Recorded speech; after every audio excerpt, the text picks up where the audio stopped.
Nice. So we do get a lot of calls, well, enough calls to do a video about our straws and our bottle here. And if you notice on this bottle, I have the straw angled back a little bit. They're all just a little bit different. If you're sucking air when you go to drink the water, you might have to move this one way or another. Straight up and down, you would think would work. Most of the times it will, but sometimes you got to angle them back a little bit. The other question that people have is actually installing the straws.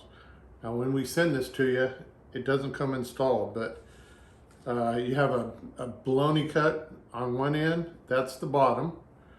And if you look at the inside here, basically all you're going to do is just rotate that in like so. Oh, see if you can see that. So that's all there is to it.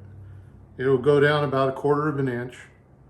But like I say, just kind of get one corner in, rotate it in, and that's it. So that's all there is to installing it. And once I say once you get it screwed in, when you flip this back, you might have to go back a little bit, you might have to go forward a little bit. If it starts sucking air, it means the holes aren't lined up just right. That's all there is to installing this. Hope that helps. Thanks.